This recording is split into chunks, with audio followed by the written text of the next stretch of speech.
उत्पादन में भारत में विश्व का कौन सा स्थान है?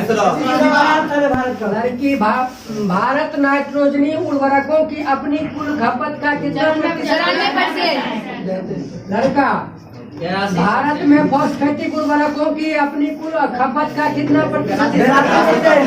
लड़की भारत में गन्ने का सर्वाधिक उत्पादन करने वाला राज्य है। लड़का भारत में मसालों का सर्वाधिक उत्पादन करने वाला है।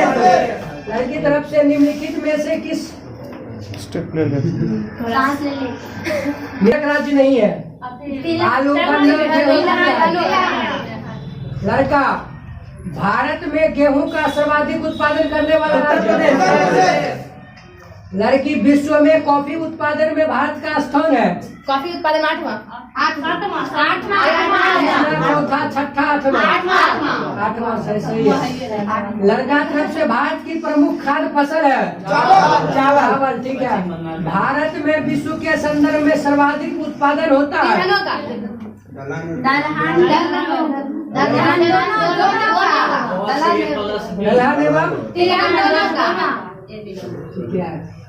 लड़का जवाब दीजिए। चाय निर्यात के मामले में विश्व के अग्रणी देश है? लड़की जवाब दीजिए। वर्तमान में भारत नाइट्रोजनी फॉस्फेटिक और पोटेशियम उर्वरकों का खपत अनुपात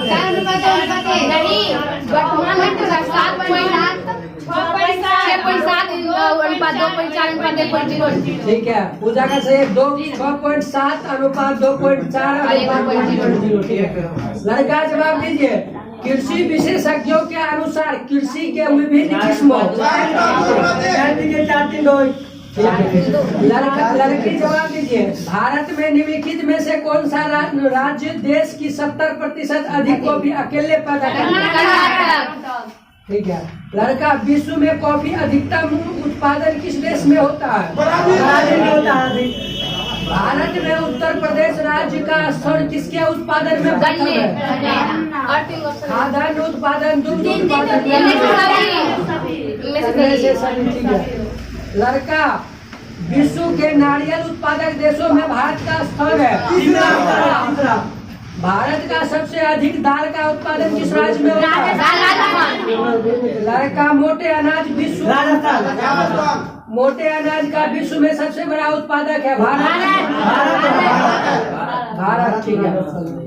लड़की विश्व के चाय निर्यातक देशों में भारत का स्थान है? पहला दूसरा तीसरा चौथा चाय निर्यातक में तीसरा आवाज आप लोग लिख लीजिए। निर्यातक में चौथा होगा। क्या होगा? चौथा सही है। उत्पादन दूसरा। लड़का जवाब दीजिए। भारत के सबसे अधिक दाल उत्पादन किस राज्य में होता है? लड़की बोलिए। मोटे अनाजों का विश्व का सबसे बड़ा उत्पादक देश है? भारत। ठीक है।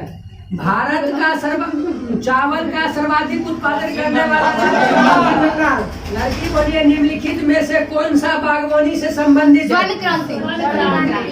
लड़का जवाब दीजिए। मोटे अनाजों का सर्वाधिक उत्पादन करने वाला राज्य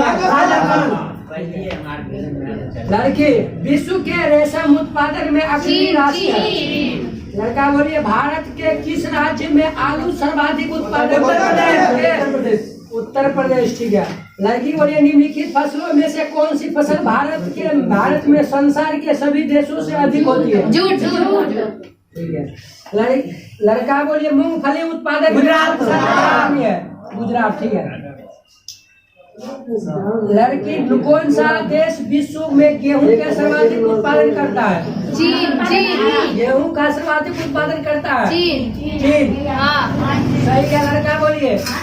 तंबाकू उत्पादन में भारत का दूसरा प्रथम स्थान तंबाकू में ठीक है। लड़का जवाब दीजिए। कपास उत्पादक राज्यों में अवरोही क्रम है? कपास उधर गुजरात, तेलंगाना, महाराष्ट्र। ठीक है। लड़की दलहन उत्पादक राज्यों में अवरोही क्रम? राजस्थान, महाराष्ट्र, मध्य प्रदेश। मध्य प्रदेश, उत्तर प्रदेश, राजस्थान, मध्य प्रदेश। ठीक है। चावल निर्यात के मामले में भारत विश्व का कौन सा स्थान रखता है? भारत पहला रखता है चावल निर्यात खाद्यान्न। लड़की बोलिए गेहूं के निर्यात में किस देश रूस। का नहीं, क्वेश्चन विश्व में प्रथम स्थान है? गेहूं उत्पादन की निर्यात, उत्पादन में चीन, निर्यातक में रूस। ठीक है। लड़का जवाब दीजिए, भारत का सर्वप्रमुख रबर उत्पादक राज्य है? भारत में फलों का सबसे बड़ा उत्पादक लड़का बोलिए, भारत का प्रमुख आयातक है? चावल, दलहन, तिलहन दोनों का। भारत में सबसे अधिक प्याज उत्पादन करने वाला भारत अपने कुल चाय उत्पादन का कितना हिस्सा? 20%। 80% रख लेता है यही। 70। लड़की बोलिए, भारत अपने कुल घरेलू कॉफी उत्पादक का कितना %? ठीक है।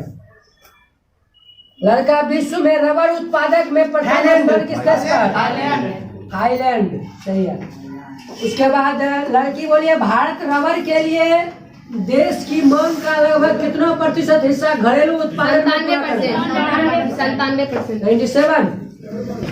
लड़का बोलिए, विश्व में तंबाकू का सबसे बड़ा उत्पादक उपभोक्ता है? चीन है दोनों चीज के लिए। लड़की बोलिए, निम्नलिखित में से किस फसल की खेती भारत में सर्वाधिक क्षेत्रफल में होती है? उधर से बोलिए। विश्व में चीनी का सबसे बड़ा उत्पादक ब्राजील। अंडा उत्पादन में विश्व के प्रथम चीन अग्रणी देश है? प्रथम चीन है, भारत। लड़का बोलिए, अंडा उत्पादन में भारत का विश्व का तीसरा। विश्व का सबसे बड़ा अफीम उत्पादक देश? लड़का बोलिए, भारत का सबसे अधिक कृषि भूमि किस फसल के? सब्जी उत्पादन में भारत का भारत में 16वीं शताब्दी कहाँ से आया था? लड़की बोलिए, 1956 ईस्वी में। वर्तमान में अभी 1956 ईस्वी में शिमला में स्थानांतरित किया गया, या पहले कितना ईस्वी में था? कितना ईस्वी में था दिल्ली में?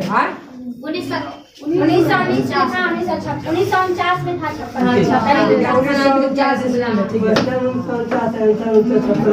बोलिए, भारत के किसके उत्पादन में आत्मनिर्भरता भारत कर ली है? खदानों की आत्मनिर्भरता प्रदान करती है। 886 किलोग्राम प्रति हेक्टेयर उपज किसकी होती है भारत में? कितना 846 किलोग्राम प्रति हेक्टेयर किसकी उपज होती है? 866। खाद्यान्न। उसके बाद आम, लीची, रबर कोई नहीं।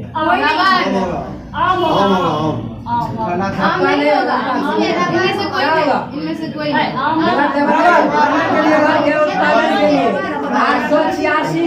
866 किलोग्राम प्रति हेक्टेयर रबर के उत्पादन। लड़का को एक पॉइंट। लड़की बोलिए, भारत। लड़के बोलिएगा, भारत में प्राकृतिक रबर की मांग का कितना भाग घरेलू उत्पादन? 21.67% पर क्या पाया जाता है? वनों का विस्तार पाया जाता है। ठीक है। लड़का बोलिए, भारत में कुल वन आधारित क्षेत्र है? 7,12,249 वर्ग किलोमीटर। 7,12,249 वर्ग किलोमीटर। लड़की बोलिए, इंडिया ईस्ट कंपनी रिपोर्ट के अनुसार 2019 के अनुसार देश में कुल क्षेत्रफल में कितना भौगोलिक क्षेत्र? 24.56%। लड़का बोलिए, देहरादून स्थित forest survey of India. Dehradun स्थित फॉरेस्ट सर्वे ऑफ इंडिया संस्थान द्वारा कितने वर्षों के अंतराल पर देश के वनों की स्थिति पर रिपोर्ट प्रकाशित? 2 वर्ष के लिए। ठीक है। लड़की जवाब दीजिए, नवीनतम रिपोर्ट के अनुसार देश में वन क्षेत्रों की दृष्टि से राज्यों का अवरोही क्रम है। नवीनतम रिपोर्ट के अनुसार वन क्षेत्रों की दृष्टि से मध्य प्रदेश, अरुणाचल प्रदेश, छत्तीसगढ़। छत्तीसगढ़। लड़का जवाब दीजिए। राज्य के कुल भौगोलिक क्षेत्र के प्रतिशत के रूप में न्यूनतम वन क्षेत्र। हरियाणा। ठीक है। लड़का जवाब दीजिए। लड़की, राज्य के कुल भौगोलिक क्षेत्र का प्रतिशत में भौगोलिक सर्वाधिक वन क्षेत्र है। केंद्र शासित प्रदेश में वन क्षेत्र अधिकतम कितना है? कहाँ पर कौन अधिकतम शासित प्रदेश है? अधिकतम की न्यूनतम? अधिकतम का अलग से न्यूनतम करो। भारत में चंदन की लकड़ी नीलगिरी पहाड़ियों में पाई जाती है। ठीक है। झूम कृषि के अंतर्गत सबसे बड़ा प्रतिशत किस राज्य में? लड़का जवाब दीजिए। समर्थन मूल्य का क्या अर्थ है? न्यूनतम विक्रय मूल्य जिस पर सरकार का न्यूनतम विक्रय मूल्य जिस पर सरकार आश्वासन के लिए क्रय देती है। ठीक है। न्यूनतम विक्रय मूल्य जिस पर सरकार क्रय करने का आश्वासन देती है। लड़की जवाब दीजिए। कृषि उपज के लिए न्यूनतम समर्थन मूल्य की घोषणा की जाती है। कृषि लागत एवं मूल्य आयोग। लड़का जवाब दीजिए। कृषि लागत एवं मूल्य आयोग कहाँ स्थित है? नई दिल्ली में स्थित है। नई दिल्ली में स्थित है। ठीक है। लड़की, कृषि लागत एवं मूल्य आयोग की स्थापना 1960, 1955, 1966, 1969। कोई नहीं। 1987। हम बोले कथा को मैंने जनजातीय लोगों के शोषण करने वाले निजी व्यापारियों से छुटकारा दिलाने पर उनके तैयार की गई वस्तुओं में उचित मूल्य दिलाने के उद्देश्य से ट्राइफाइड वाले परिवर्तन का अध्ययन करने क्या रसायन विज्ञान। लड़का बोलिए। केमिस्ट्री अर्थात रसायन विज्ञान शब्द की उत्पत्ति किस शब्द से? कीमिया से होती है। कीमिया का अर्थ क्या होता है? काला। काली मिट्टी को मिस्र के लोग क्या कहते हैं? क्या कहते हैं? केमटेकिंग। चलिए ठीक है। केमिकल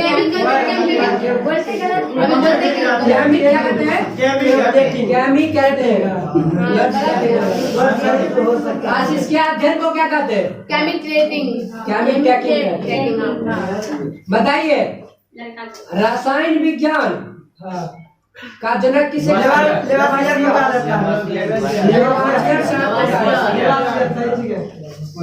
लड़की बोलिए। दुनिया में कोई भी वस्तु जो स्तर घेरती है जिसका द्रव्यमान होता है वह क्या है? जल क्या है? ठीक है। लड़की बताइए। प्रारंभ में भारतीयों और यूनानियों का अनुमान था कि प्रकृति की सारी वस्तुएं कितने से? इसमें से 5 में 2 का नाम बताइए।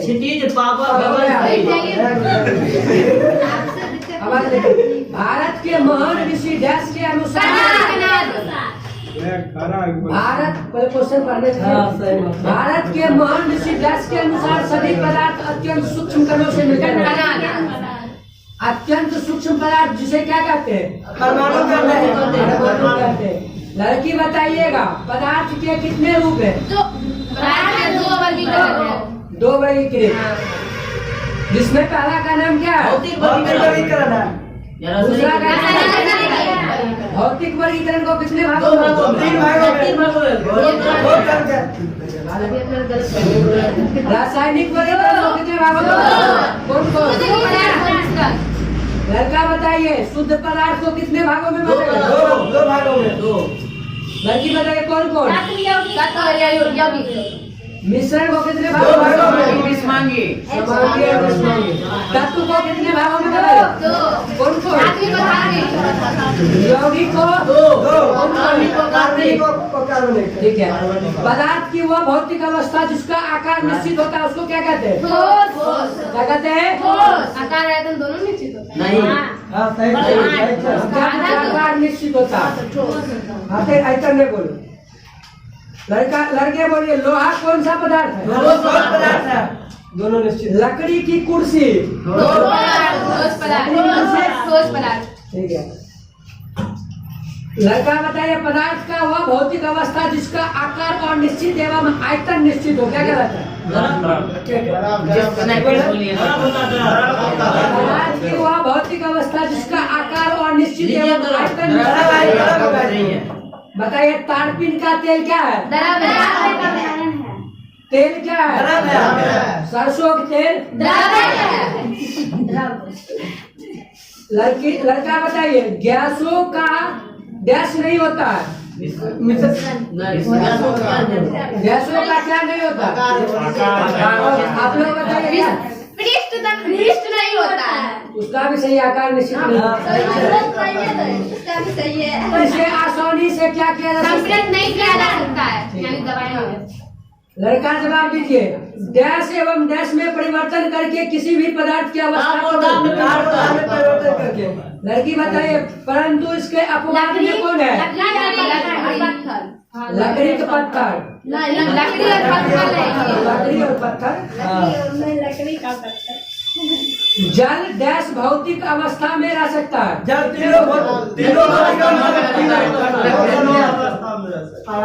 जल तीनों अवस्था में पाए जाते हैं।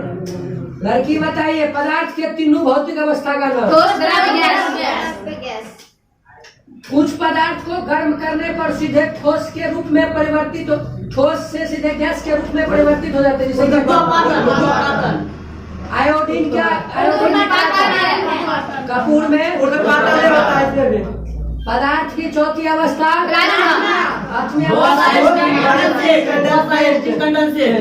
वह शुद्ध पदार्थ जिसे किसी भी ज्ञात भौतिक एवं रासायनिक विधियों से न तो दो या दो से अधिक पदार्थों में विभाजित किया जा सकता है और न ही संयोग करके कुछ बनाया जा सकता है। जिसे क्या कहते हैं?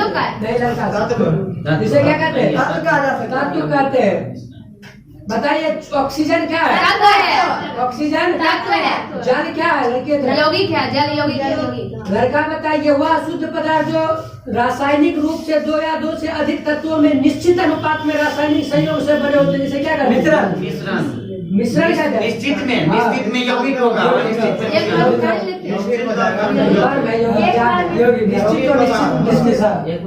गलत कर देंगे कि हमारी गलती हो। चलिए लड़की बताइए यौगिक के गुण उनके डैश के गुणों से भिन्न होता है। ठीक है। लड़का बताइए जैसे यौगिक का एक उदाहरण दीजिए। जल, जिसमें जल में हाइड्रोजन क्या करता है? हाइड्रोजन खुद जलता है। और ऑक्सीजन क्या करता है? सहायता करता है, जबकि दोनों का मिश्रण आग को जलने में सहायता करता है। ठीक है। बताइए लड़का तरफ से वह पदार्थ जो दो या दो से अधिक तत्वों या यौगिकों के किसी भी अनुपात में मिला देने से क्या कहलाएगा? कहलाएगा। जैसे हवा क्या है? मिश्रण है। बताइएगा लड़की तरफ से ऑक्सीजन भूपटल पर कितना प्रतिशत पाया जाता है? भूपटल पर ऑक्सीजन का नहीं, उधर तो लड़का बताइए सिलिकॉन। लड़की टिटेनियम 0.44 सही है। लड़का बताइए हाइड्रोजन 0.14 सही है। एल्युमिनियम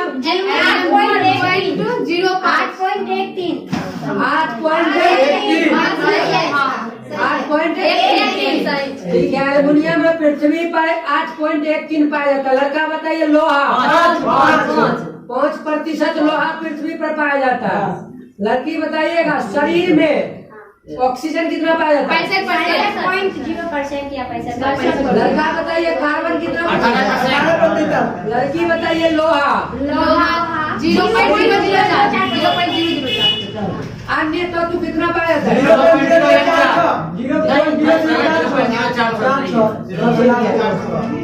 लड़की बताइएगा पृथ्वी पर पाए जाने वाले का तत्व कुल मिलाकर प्रथम 10 99.14 ठीक है।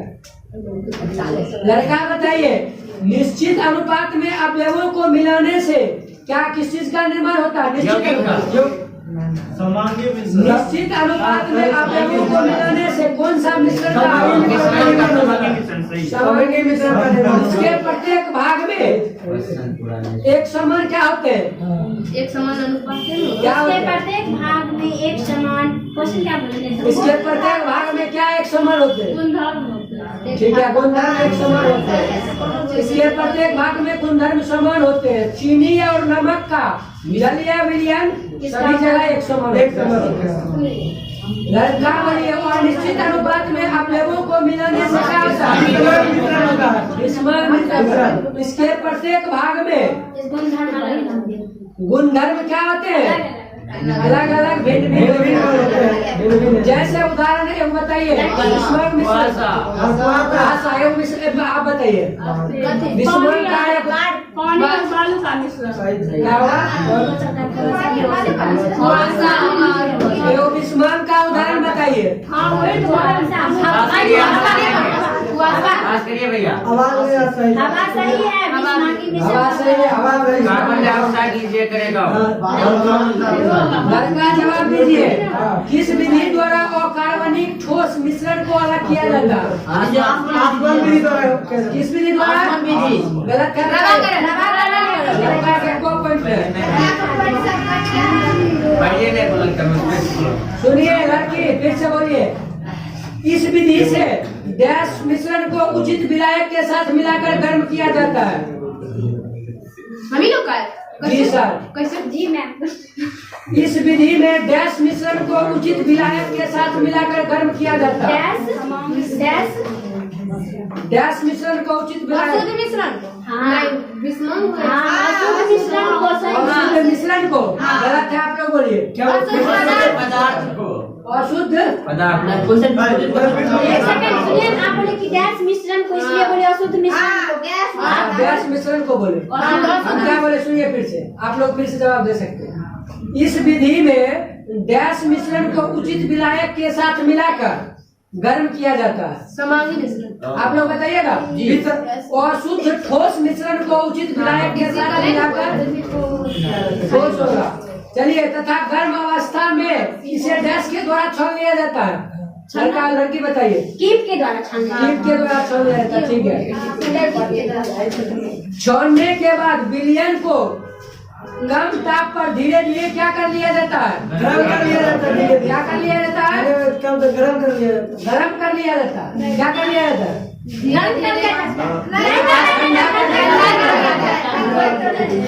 लड़का बोलिए फिर से। लड़की बोलिएगा। ठंडा होने पर डैश क्रिस्टल के रूप में विलयन से पृथक हो जाता है। ठंडा होने पर क्या पृथक हो जाता है? लड़की का हाँ। अशुद्ध पदार्थ ठीक है। बताइए। शर्करा और लड़का तरफ से शर्करा और नमक के मिश्रण को इथाइल अल्कोहल में कितनों ताप पर गर्म करने पर इस विधि 348 केल्विन। लड़की जवाब दीजिए। आसवन विधि का प्रथम भाग क्या है? वाष्पीकरण। दूसरा भाग कौन सा है? ठीक है, संघनन। लड़का फिर से जवाब दीजिए। जब दो द्रवों के क्वथनांकों में अंतर अधिक होता है तो इस मिश्रण को क्या कहेंगे? मिश्रण क्या करेगा? कुछ बोलिए। जब दो द्रवों के क्वथनांकों में अंतर अधिक होता है तो इस मिश्रण को क्या कहेंगे? इसको किस विधि द्वारा पृथक करते हैं? वाष्पीकरण के द्वारा। ओके कुछ ना बोले। आश्रित पृथक्करण। फिर से सुनिए। जब दो द्रवों के क्वथनांकों में अंतर अधिक होता है तो उसके मिश्रण को किस विधि से पृथक करते हैं? क्या हुआ? आसमान विधि द्वारा। बताइए। आसवन विधि में द्रवों के मिश्रण को इसमें कौन सी विधि है? अलग करने की विधि है कि मिश्रित? अलग करने की विधि है। लड़का बताइए। इस किस विधि द्वारा दो ऐसे ठोस के मिश्रण को अलग करते हैं? किस विधि द्वारा दो ठोस के मिश्रण को अलग करते हैं? वर्णन लेखन विधि। वर्णन लेखन। वर्णन लेखन। वर्णन लेखन। आप लोग बताइए। भाप विधि। गलत क्या? ऊर्ध्वपातन विधि द्वारा। लड़की जवाब दीजिए। लिखा है जिसमें एक ठोस डैश हो और दूसरा नहीं, एक ठोस क्या होगा? ऊर्ध्वपातन विधि में एक ठोस क्या हो जो दूसरा नहीं होगा? तो क्या ऊर्ध्वपातित हो जाए और दूसरा नहीं होगा ऊर्ध्वपातित, तभी ना ऊर्ध्वपातन में होगा। ऊर्ध्वपातन का एक उदाहरण बताइए। आयोडीन। कपूर, ठीक है, आयोडीन कपूर दोनों। लड़की बताइए, किस विधि में वैसे मिश्रित द्रव्यों को अलग करते हैं जिनके क्वथनांकों में अंतर बहुत कम होता है? भाप आस्वन। क्या होगा? भाप आस्वन गलत। वाष्पीकरण लीजिए। वाष्पीकरण। हाँ किस विधि से वैसे मिश्रित द्रव्यों को अलग करके जिनके क्वथनांकों में अंतर बहुत कम होता है? अंतर कम होता है तो वाष्पीकरण है, तो वाष्पीकरण भी गलत है। जिनके जोर से बोलिएगा तब हम सुनेंगे। जिनके क्वथनांकों में अंतर बहुत कम होता है उसको आंशिक आश्वासन। लड़का बोलिए, खनिज तेल या कच्चे तेल में शुद्ध डीजल, पेट्रोल, मिट्टी का तेल, एक उदाहरण बताइए। आंशिक आश्वासन। खनिज तेल, पेट्रोल, आंशिक आश्वासन और शुद्ध डीजल। बताइए वो क्या बताइए। डीजल हो गया। लड़का बताइए, किस विधि से इस तथ्य पर आधारित है कि किसी मिश्रण के विभिन्न घटकों का अवशोषण क्षमता भिन्न भिन्न होती है? क्या बोले? किस विधि पर इस तथ्य पर आधारित है कि किसी मिश्रण के विभिन्न घटकों का अवशोषण क्षमता भिन्न भिन्न होती है? ठीक है, वर्णलेखन विधि। वे किसी अधिशोषक पदार्थ में विभिन्न डैश पर अवशोषित होते हैं।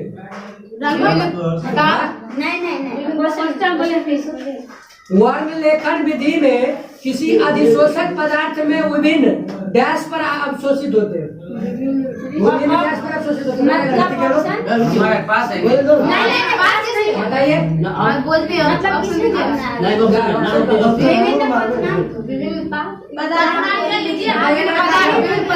क्या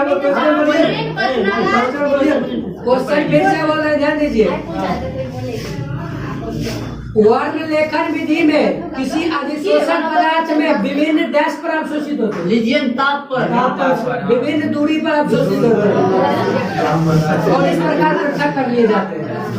बताइए, लड़की तरफ से किस विधि से कार्बनिक मिश्रण को शुद्ध किया जाता है?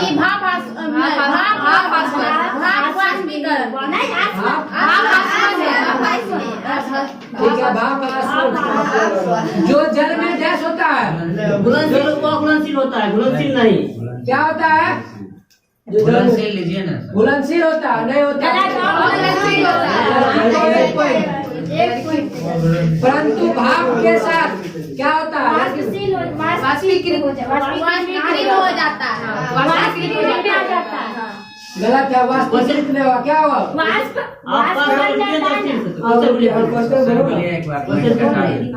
और घुलनशील होता है, परंतु भाप के साथ क्या हो जाता है? संगठित हो जाता है। वाष्पशील हो जाता है। वाष्पीकृत मतलब हुआ उड़ जाना।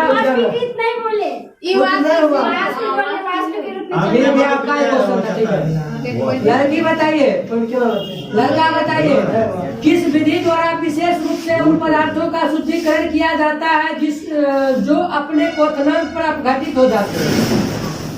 किस विधि द्वारा जो अपने क्वथनांक पर अपघटित हो जाते हैं? वाष्पीकरण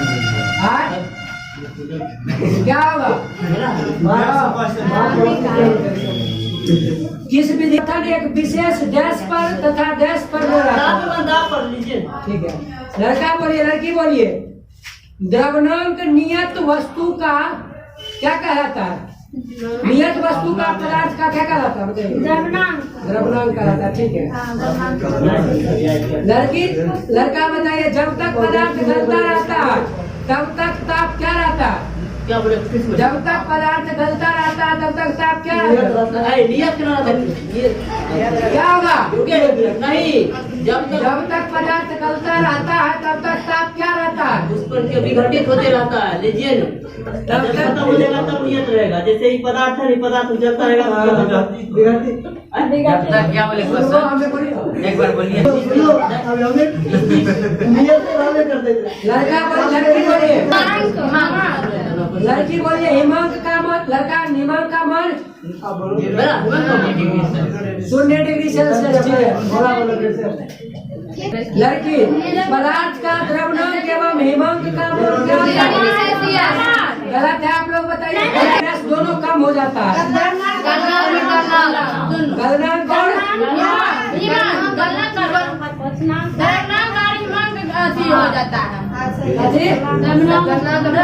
गलनांक और हिमांक।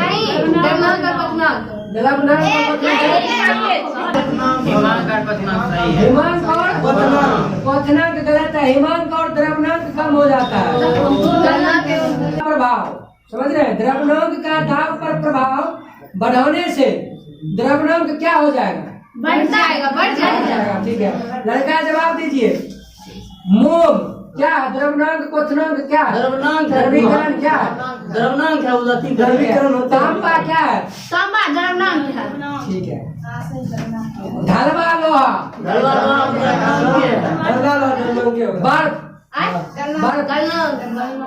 बर्फ क्या हुआ? गलनांक, द्रव्यनांक, क्वथनांक, द्रवीकरण कौन सा? गलनांक ही होगा। गलनांक गलत है। बर्फ क्या होगा?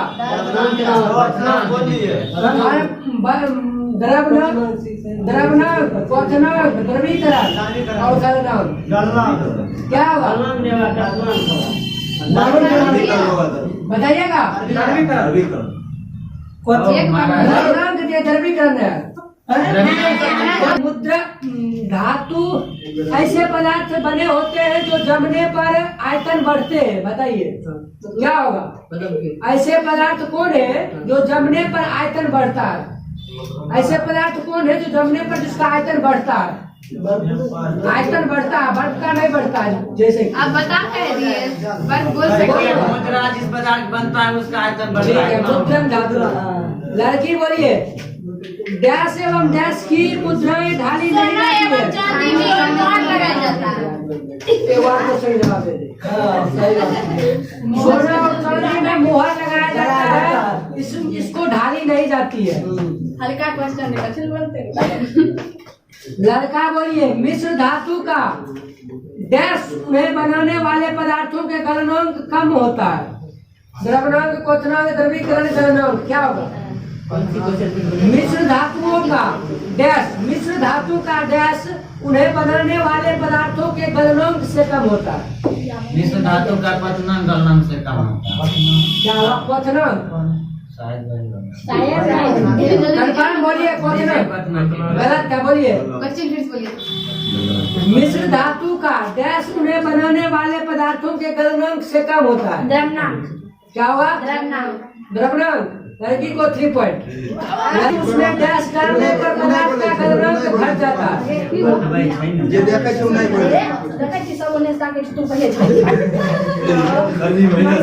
उसके द्रव्यनांक पर गलने के लिए ऊष्मा की आवश्यकता होगी जो उसकी डैश होगी। किसी ठोस को उसके द्रव्यनांक पर गलने के लिए ऊष्मा की आवश्यकता होगी जो उसकी डैश होगी। जो उसकी गलनांक की क्षमता होगी, उसकी मतलब ऊष्मा जो होगी ना। वह कौन सी ऊष्मा का है? वह कौन सी ऊष्मा का है? गुप्त ऊष्मा। गुप्त ऊष्मा ऐसे पता है, पूछिएगा। कौन सी ऊष्मा है? बताइए यह जो गुप्त ऊष्मा है यह साधारण कहाँ मिलती है? साधारण कहाँ से मिलती है? उसी क्षमता से मिलता है। ये एक बार क्वेश्चन बताइएगा यह जो है गुप्त ऊष्मा यह साधारण कहाँ से मिलती है? बताइए कहाँ से मिलती है? हम बोलेंगे गुप्त ऊष्मा कहाँ से मिलती है? नहीं, वैसे नहीं मिलती है। गुप्त ऊष्मा कहाँ से मिलती है? उसकी गलनांक क्षमता जो जिसमें वो गलेगा उससे ऊपर करता है। जैसे बर्फ जल में गलता है तो जल में ही गुप्त ऊष्मा पाया जाता है। सही है। और क्या इससे आपको जवाब हो गुप्त ऊष्मा जो है साधारणतः बाहर से मिलती है, अंदर से कभी नहीं मिलती है। जैसे बर्फ का टुकड़ा मिलाने पर बर्फ गलेगी, परंतु गलने के लिए द्रव्यांक पर जल की ऊष्मा लेगी। ठीक है, लड़का फिर से जवाब दीजिए। द्रव में वाष्प में परिणत होने की क्रिया को क्या कहते हैं? द्रव का वाष्प के रूप में परिवर्तन होना। वाष्पीकरण। वाष्पीकरण कहलाता है। वाष्पीकरण कितने प्रकार के होते हैं? दो प्रकार के। क्या नाम है? बोलेंगे नहीं, लड़के तरफ। वाष्पन और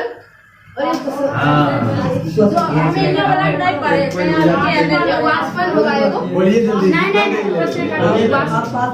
वाष्पीकरण दो प्रकार के होते हैं, दोनों का नाम। वाष्पन और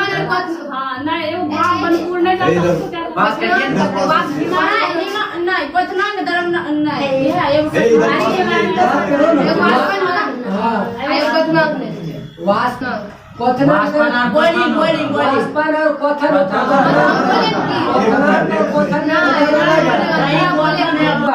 उतना क्या अधिक होगा? गलनांक अधिक होगा। क्या होगा? जल का ताप जितना अधिक होगा उसका ठीक है, वाष्पन अधिक होगा।